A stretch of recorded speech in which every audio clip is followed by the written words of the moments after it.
جب آقا علیہ السلام مکہ سے چلے آ رہے تھے تو تمام کتب سیر میں اور کتب حدیث میں اور کتب تاریخ میں اہل سنت اور اہل تشیع کی سب کتب میں میں نے آنکھوں سے پڑھا ہے، سب کتب میں، اور اس پر اختلاف نہیں کہ سیدنا صدیق اکبر رضی اللہ تعالیٰ عنہ آقا علیہ السلام کی حفاظت اس طرح کر رہے تھے کہ کبھی آپ کے آگے چلتے، کبھی پیچھے ہو جاتے، کبھی دائیں ہو جاتے، کبھی بائیں ہو جاتے۔ تو آقا علیہ السلام نے پوچھا ابو بکر مجھے سمجھ نہیں آ رہی، کبھی میرے آگے ہو جاتے ہو، کبھی پیچھے ہو جاتے ہو، کبھی دائیں کبھی بائیں، یہ میرے ارد گرد گھوم گھوم کے چل رہے ہو، اس کی وجہ کیا ہے؟ تو انہوں نے عرض کیا یا رسول اللہ مجھے مسلسل آپ کی ذات اقدس اور جان پاک کا دشمنوں سے خطرہ میرے دل میں ہے، کبھی خیال آتا ہے کہ کوئی دشمن آگے سے نہ آ جائے حملہ کرنے تو آپ کے آگے دوڑ کے ہو جاتا ہوں، آگے چلتے چلتے خیال آ جاتا ہے کہ کوئی پیچھے سے وار نہ کر دے تو خیال آتے ہی دوڑ کے پیچھے ہو جاتا ہوں کہ پہلے مجھے تیر لگے اور تلوار لگے، کبھی خیال آتا ہے کہ کوئی دائیں طرف سے نہ آ جائے، ہوں اکیلا آپ کے ساتھ دوسرا ہے نہیں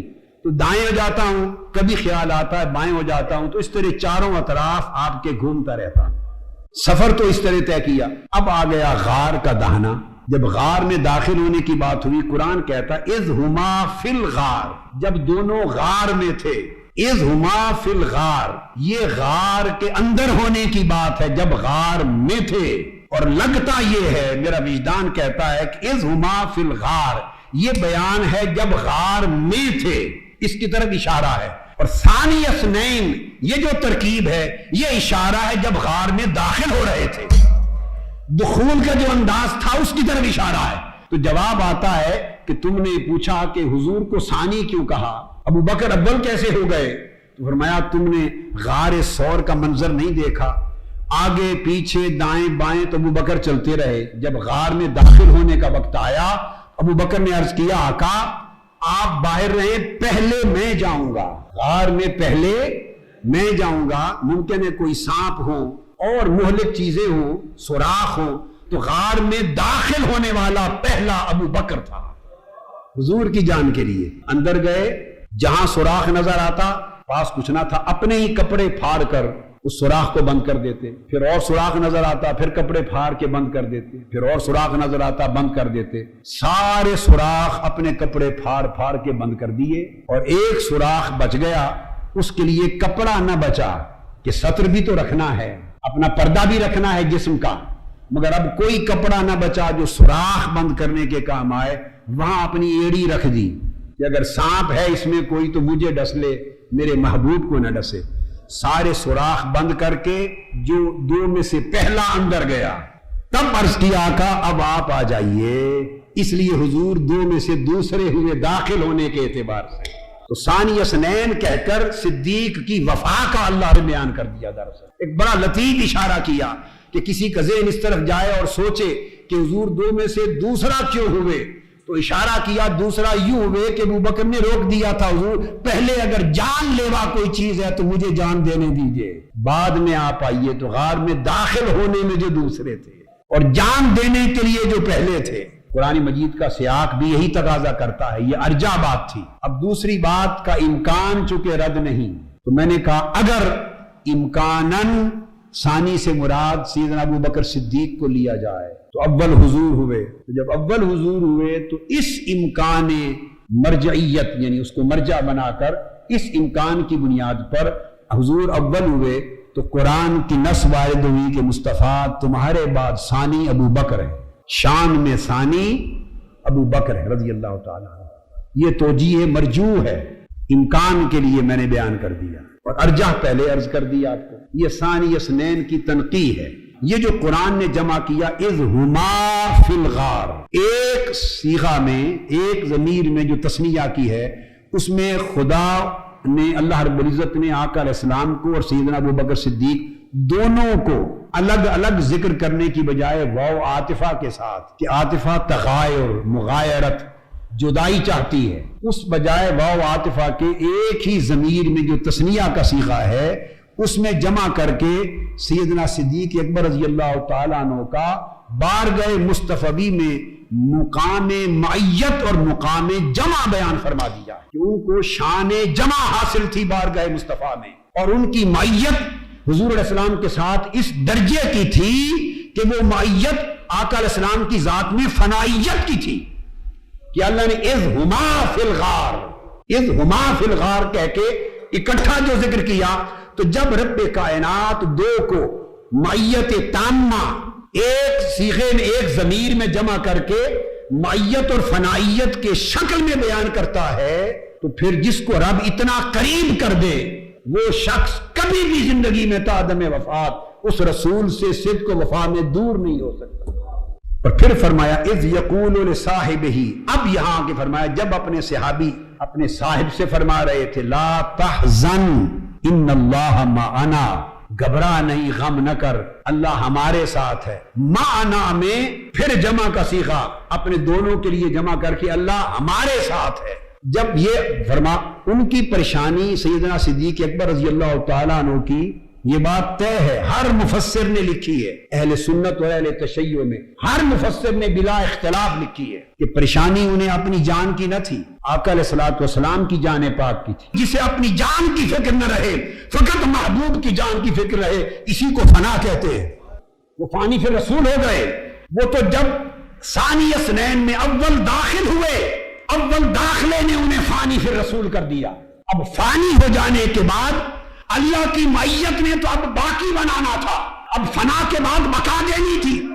جسے اللہ کی معیت خاصہ مل جائے اور وہ پہلے مرتبہ فنا پر ہو تو معیت خاصہ اسے فنا سے اٹھا کر بقا پر لے جاتی ہے۔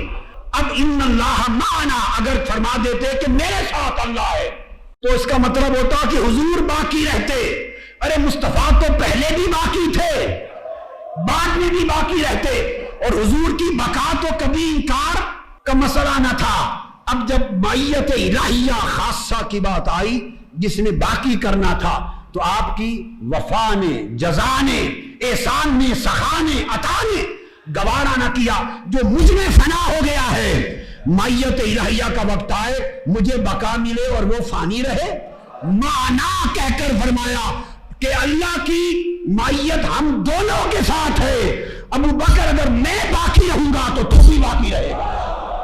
اللہ ہم دونوں کے ساتھ ہے۔ یہ نہیں ہو سکتا کہ جب دونوں کے ساتھ ہے تو مصطفیٰ کے ساتھ اور طریقے سے ہو اور دوسرے کے ساتھ اور طریقے سے ہو، چونکہ وہ پہلے فرما چکا ہے ثانی اثنین، دو میں سے دوسرا تو مصطفیٰ ہے۔ تو یہ نہیں ہو سکتا کہ جب وہ معیت کے ساتھ ورود فرمائے اپنی شان معیت کے ساتھ تو مصطفیٰ کو ایک الگ چشمہ معیت میں سے دے اور ابو بکر کو کسی اور چشمہ معیت میں سے دے، کیونکہ معنی ایک کلمہ ہوا۔ سو معیت کا جو چشمہ جس سے مصطفیٰ نے پیا اسی معیت کے چشمے سے ابو بکر صدیق باوفا نے پیا۔ سو جو بقا تاجدار کائنات کو ملی وہی بقا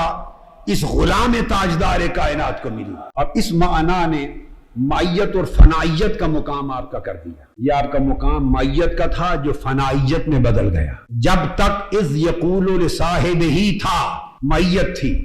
جب تک اذ یقول لصاحب ہی تھا، جب وہ اپنے صحابی سے کہہ رہے تھے تو یہ درجہ معیت تھا، ساتھی۔ ساتھ ساتھ ہوتا ہے، ایک نہیں، اکائی نہیں ہوتی۔ اس وقت تک معیت تھی، اور جب فرما دیا ان اللہ معنا، ب یہ کس کے کلمات ہیں؟ ذرا توجہ کریں۔ حضور علیہ السلام مخبر ہیں اس کلام کے جو اللہ نے بھیجا۔ اذ یقول لصاحبہ، اشارہ ہو رہا ہے حضور جب حضور فرما رہے تھے اپنے صحابی کو، تو جب تک یہ حصہ کلام تھا تو معیت تھی، معیت تھی، اور جب ان اللہ معنا ہو گیا، ہما فرمایا تب بھی معیت تھی، اذ ہما فی الغار معیت تھی، جب ان اللہ معنا کہہ دیا تو معیت فنائیت میں بدل گئی، فنائیت میں بدل گئی۔ اور جب معیت کی قسمیں ہیں، ایک معیت عامہ ہے، ایک معیت عامہ ہے جو ہر مومن کو حاصل ہے، پھر ایک معیت خاصہ ہے۔ انبیاء کا شیوہ یہ ہے، جب معیت خاصہ کا ذکر ہوا تو اس میں ذکر آیا، فرمایا اننی، میں، بے شک میں، معکما اسمع و ارا، بے شک میں تم دونوں کے ساتھ ہوں، بے شک میں تم دونوں کے ساتھ ہوں۔ تو اللہ رب العزت یوں فرما سکتا ہے نا کہ اللہ خود فرمائے، خود متکلم ہو اس کلام میں، سارا کلام اس کا ہے، مگر آیت ہی یوں نازل فرمائے کہ اننی معکما اسمع و ارا، کہ بے شک میں تم دونوں کے ساتھ ہوں، یعنی موسیٰ اور ہارون علیہ السلام تم دونوں کے ساتھ ہوں میں، اور میں سن رہا ہوں تم کیا کہہ رہے ہو، میں دیکھ بھی رہا ہوں دشمن کیا کرتے کیا کہتے، سب سنتا دیکھتا ہوں، میں بے شک میں تم دونوں کے ساتھ ہوں۔ یہ معیت خاصہ ہے۔ اب آگے غار ثور میں بھی معیت خاصہ کا بیان ہے، مگر بیان کا اسلوب اللہ نے بدل دیا، بیان کا اسلوب بدل دیا۔ فرمایا اگر میں کہوں گا تو میں تو اسی طرح کہوں گا جیسے میں نے موسیٰ کو کہا تھا، موسیٰ اور ہارون کو، کہ اننی معکما۔ اب آپ تھوڑی توجہ کریں، کما یہ جو دو کی ضمیر ہے، اس میں پھر تثنیہ کی وجہ سے اس میں ایک فرق اور دوئی قائم رہتی ہے، کا کما کم، اس میں ایک فرق قائم رہتا ہے کہ میں تم دونوں کے ساتھ ہوں، میں تم بولیے دونوں کے ساتھ ہوں۔ صیغہ اگر مخاطب کا ہو تو پھر تین طریقے سے کہا جاتا ہے، تنہا ہے تو کہتا ہے معکا، دو ہو تو کہا جاتا ہے معکما،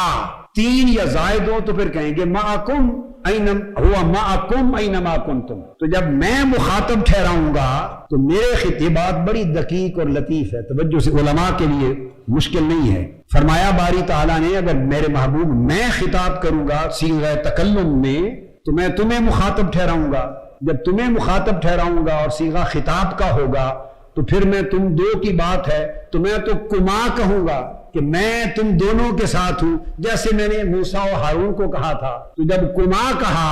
تو تم دو ایک دوئی کا تصور برقرار رہتا ہے۔ تو محبوب وہ موسیٰ تھے، یہ آپ ہیں، وہ حضرت ہارون تھے، یہ ابو بکر ہے۔ لہٰذا اب یوں کرتا ہوں کہ آیت تو ادھر بھی میں نے اتاری تھی، یہاں بھی میں اتار رہا ہوں، مگر ادھر متکلم میں خود تھا، مخبر بھی میں خود تھا، اننی معکما، مخبر بھی میں خود تھا۔ یہاں یوں کرتے ہیں کہ کلام میں نازل کرتا ہوں، مخبر آپ بن جائیں، اور آپ مخبر ہو کے جب میری خبر دیں گے اور آپ بولیں گے تو آپ دو ہیں، آپ آپس میں کما نہیں کہیں گے کہ اللہ تم دونوں کے ساتھ ہے، جب آپ بولیں گے تو کما نہیں کہیں گے، آپ بولیں گے صیغہ متکلم میں۔ اور قاعدہ یہ ہے کہ خطاب میں اگر تثنیہ ہو تو دو، کما جمع ہو تو کم، اور اگر صیغہ تکلم میں آ جائے تو تثنیہ اڑ جاتا ہے، اس میں یا واحد رہتا ہے یا جمع میں دو بھی آتے ہیں، زیادہ بھی آ جاتے۔ محبوب آپ کہیے ان اللہ معنا، تاکہ یہ نہ ہو کہ اللہ ہم دونوں کے ساتھ ہے۔ جب میں آپ سے خطاب کر رہا تھا تب تک ہم دو تھے، جب خدا کی معیت آ گئی تو مصطفیٰ اور ابو بکر ہیں تو اپنے اپنے مقام میں، مگر اس معیت اور تیری فنائیت نے مجھ پہ اتنا فنا کر دیا ہے کہ معیت کے مقام پر دو نہیں ایک ہو گئے، ہم جمع ہو گئے۔ اگر اللہ نازل کرتا تو فرماتا اننی معکما، میں تم دونوں کے ساتھ ہوں، ابو بکر لا تحزن اننی معکما، غم نہ کر میں تم دونوں کے ساتھ ہوں۔ فرمایا نہیں، موسیٰ سے تو یہی بات کی تھی علیہ السلام، اب تمہارے ساتھ صلی اللہ علیہ وسلم بات کرتا ہوں، میرا کلام آ گیا اور میرا کلام یوں ہے، آپ کہیے، اور کلام تو اللہ کا ہی ہے، حضور نے تو نہیں بدلا صیغہ، حضور نے تو نہیں بدلا، چونکہ کلام الہی ہے، اس نے اتارا ہی اس طرح جیسے زبان مصطفیٰ سے بات نکل رہی ہے، اس نے کلام ہی اس انداز سے کیا کہ گویا زبان مصطفیٰ سے نکل رہی ہے۔ اگر خدا کلام و خطاب، کلام بھی اس کا ہوتا، خطاب بھی وہ کرتا تو اننی معکما کہنا پڑتا۔ اب کلام اس کا اترا اور حضور از یقول لصاحبہ، خطاب حضور کر رہے تھے، جب حضور نے خطاب کیا تو کما نہیں کہہ سکتے، تو کہنا پڑا ان اللہ معنا۔ وہ جو کما میں غیریت تھی معنا میں مٹا دی گئی، غیریت نہ رہی، دوری نہ رہی۔ ابو بکر نے خود کو مصطفیٰ کی ذات میں یوں فنا کیا کہ رب نے مصطفیٰ کی مصطفیٰیت میں صدیقیت کو بقا عطا کر دی۔